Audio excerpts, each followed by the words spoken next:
50-55-60 साल से नहीं हो सका, वो हमारे हजरत मियाँ खलीफा साहब ने कर दिया है। ऐसे काम से क्या फायदा कि तुम्हारी आत्मा भी अंदर से धुतकार रही हो, अंदर से आत्मा भी धुतकार रही हो। कि साहब वो तो जजों को अपने अंडर में लेके, प्रेशर में लेके फैसला अपने हक में कराया गया है। फैसला है थोड़ी, फैसला तो थोपा गया है। अल्हम्दुलिल्लाह मुसलमानों की तो बहुत बड़ी जीत हुई है। जो जीत है वो ये है कि सुप्रीम कोर्ट के जज ने भी इस बात को माना कि बाबर ने कोई मंदिर तोड़कर मस्जिद नहीं बनाई। ऐतराज तो यही था ना आपको कि मंदिर तोड़ के मस्जिद बनाई गई, और हमारा जवाब यह था कि मंदिर तोड़कर मस्जिद बनाई जाएगी तो उस जगह नमाज हो ही नहीं सकती हमारी। कोई मंदिर तोड़कर मस्जिद नहीं बनाई। सुप्रीम कोर्ट ने फैसला जो कुछ किया हो वो जाने, लेकिन फैसला करते वक्त इतना लिखा है कि हिंदू पक्ष इस बात को साबित नहीं कर सका कि वहां पहले कोई मंदिर था और मंदिर तोड़कर मस्जिद बनाई गई। अल्हम्दुलिल्लाह यही हमारी सबसे बड़ी जीत है। अब तुमने फैसला इसके बावजूद कैसे कर दिया ये तुम जानो, तुम्हारी आत्मा जाने, और मंदिर बनने के बाद तुम्हारी पूजा उसमें होगी ना होगी तुम जानो, तुम्हारे राम जाने। हम जीत गए, जगह हार गए लेकिन फैसला जीत गए। फैसला यही तो था। हमारा दावा यह था कि मंदिर तोड़ के नहीं बनाई गई, तुम कह रहे थे मंदिर तोड़ के बनाई गई। सुप्रीम कोर्ट के जज ने भी फैसले में लिख दिया कि मंदिर का तोड़ा जाना और मंदिर को तोड़ के मस्जिद बनाना ये हिंदू पक्ष भी साबित नहीं कर पाया। 500 साल से मस्जिद थी, इस बात को भी माना। चलो फैसला जीत गए। अब जाहिर है कि हम 20 हैं, तुम 60 हो, तुम 80 हो, तो जाहिर बात है जिसकी लाठी भैंस उसी की। अब लाठी भी तुम्हारी, भैंस भी तुम्हारी। हम क्या कर सकते हैं सिवाय इसके कि इन्नल्लाह मअस साबिरीन, अल्लाह सब्र करने वालों के साथ है। जिसका घर था और जिसके घर को तुमने लिया है वो खुद निपटेगा। हम कमजोर और ये इन्नल्लाह मअस साबिरीन में बड़ी ताकत होती है। आपको मालूम होगा, एक चोर घुस गया था एक अमीर आदमी के घर में चोरी करने, तो देख रहा था कि कौन सी अलमारी में पैसा रखा हुआ है उसका, सोना चांदी। तो एक अलमारी पे लिखा था इन्नल्लाह यर्ज़ुक़ु मन यशाअ बिगैर हिसाब। कुरान की आयत, अल्लाह ताला जिसको चाहता बगैर हिसाब रिज़्क़ देता है। वो समझ गया इसी में रखा है सोना चांदी जवाहरात। उसने ताला तोड़ा, निकाला। चोर भी बड़ा चालाक था, उसने सारा सोना चांदी निकालने के बाद अलमारी पे लिख दिया है इन्नल्लाह मअस साबिरीन।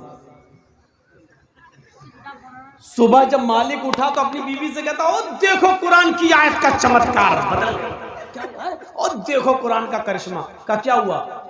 अरे बीवी देख नहीं रही हो, हमने तो लिखा था इन्नल्लाह यर्ज़ुक़ु मन यशाअ बिगैर हिसाब, और देखो रात ही रात इसने लिख दिया इन्नल्लाह मअस साबिरीन। ये है कुरान का चमत्कार। बीवी ने कहा चमत्कार नहीं, हजामत बन गई है। देखो तो पहले खोल के, ये सब्र वाली आयत क्यों लिखी हुई है। खोल के देखा तो सोना चांदी दौलत सब। ये लो, चोर का भी ईमान इतना मजबूत था। घबराना नहीं, तुम्हारी चोरी हम जरूर कर रहे हैं, लेकिन तुम सब्र करो, सब्र करने वालों के अल्लाह ताला कहा कि ऐसे चोर को भी क्या भी ईमान देखो कितना मजबूत था।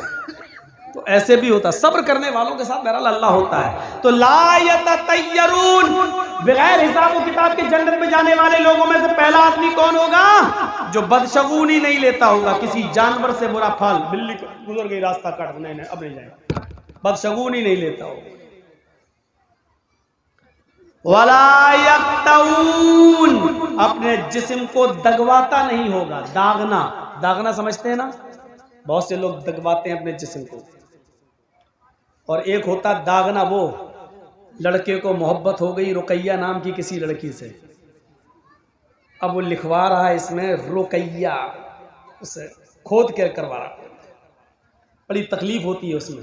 फिर वो मिटता नहीं है, साबुन से चाहे कितना नहाइए, शैम्पू लगाइए, वो मिटेगा नहीं। ये होता है दगवाना।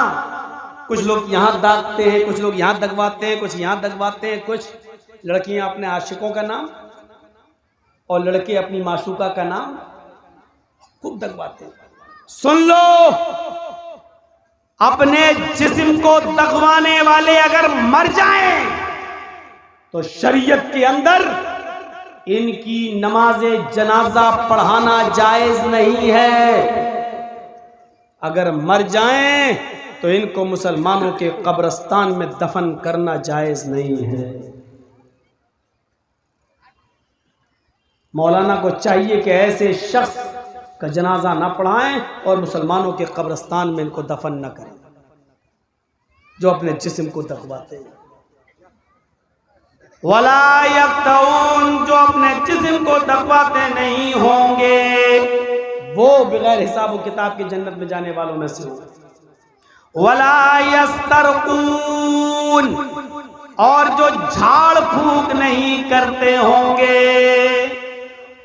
न बुखार आया मौलाना साहब, मेरे लड़के बुखार आ गया, झाड़ दे। मौलाना साहब लेके बैठ गए, नीम का इतना बड़ा झुआ हूँ। एक मौलवी को तो हमने देखा, अल्लाह तौबा, मुंह में इतनी बड़ी सूरती भरा हुआ, पान भी खा रहा सूरती वाला, और उसकी एक औरत आ गई, मुझे पी लिया हो गया जॉइंटिस। अब मौलाना साहब पर बैठो,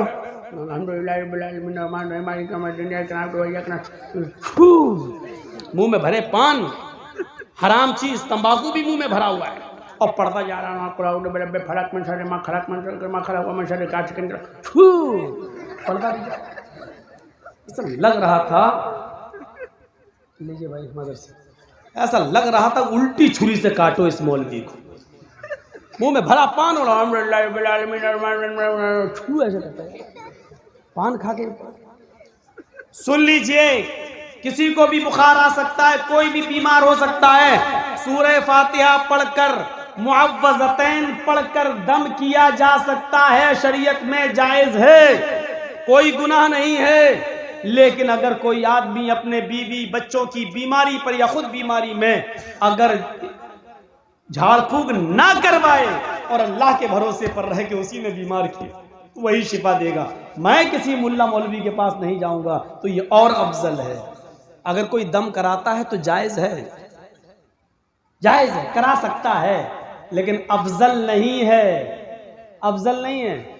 एक औरत अल्लाह के रसूल के पास आई और कहा, अल्लाह के रसूल, मेरे लिए अल्लाह से दुआ कीजिए कि अल्लाह मुझे शिफा दे। मुझे मिर्गी के दौरे पड़ते हैं, और जब मिर्गी के दौरे पड़ते हैं तो मैं जमीन पर गिर जाती हूँ और मेरी शर्मगाह खुल जाती है, मेरा सतर खुल जाता है, मैं नंगी हो जाती हूँ मिर्गी के जब दौरे पड़ते हैं। अल्लाह से दुआ कीजिए। अल्लाह के नबी सल्लल्लाहु अलैहि वसल्लम ने उसको दो ऑप्शन बताए। अल्लाह के नबी ने क्या कहा, आए खातून, आए बीबी, तेरे लिए दो ऑप्शन है। पहला ऑप्शन, मैं अल्लाह से दुआ करता हूं, अल्लाह तुझे शिफा दे देगा, पहला ऑप्शन ये है। और दूसरा ऑप्शन ये है कि मैं तेरे लिए कोई दुआ नहीं करता हूं, तू अपनी बीमारी में सब्र कर, और अगर तू इस बीमारी पर सब्र करेगी तो लकिल जन्नह, तेरे लिए जन्नत है।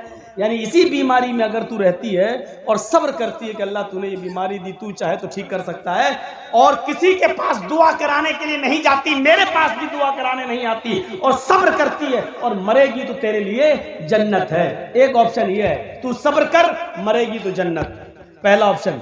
दूसरा ऑप्शन, मैं तेरे लिए दुआ करता हूं तो ठीक हो जाएगी, लेकिन इसके लिए तेरे लिए जन्नत है या नहीं ये कोई ज़रूरी नहीं है, ये अल्लाह की मर्ज़ी पर डिपेंड है कि वो चाहेगा तो जन्नत देगा, चाहेगा तो नहीं। तो वो औरत क्या कहती है, अरे अल्लाह के रसूल, फिर मुझे दुआ की ज़रूरत नहीं है, मैं सब्र करूँगी, मैं सब्र करूँगी इस बीमारी में, लेकिन इतनी दुआ कर दीजिए अल्लाह ताला से कि जब मिर्गी के दौरे मुझे पड़ें और मैं ज़मीन पर गिर जाऊं तो मेरी सतर न खुले, मैं नंगी ना हो जाऊं, मेरी शर्मगाह की हिफाजत रहे। तो अल्लाह के रसूल ने फरमाया, ठीक है, मैं इतनी दुआ कर देता हूँ, अय अल्लाह, मिर्गी के दौरे आते वक्त इस औरत की शर्मगाह की हिफाजत फरमा। उस दिन की तारीख से वो औरत मिर्गी के दौरे तो उसको पड़ते थे, लेकिन उसकी शर्मगाह नहीं खुलती थी, उसका सतर नहीं खुलता था। तो बीमारी पर सब्र करना ये जन्नत का एक रास्ता है। अल्लाह के नबी ने क्या कहा था, तेरे लिए जन्नत है। तो फरमाया, वला यस्तरकून, बीमारी में जो झाड़ फूक नहीं कराता है बल्कि सब्र करता है, तो सब्र करने वाले के लिए भी क्या है, जन्नत, बगैर हिसाब किताब की जन्नत। और चौथी चीज, वो अला रब्बिहिम यतवक्कलून, वो सिर्फ अपने रब पर भरोसा रखता है और किसी और के पास नहीं जाता।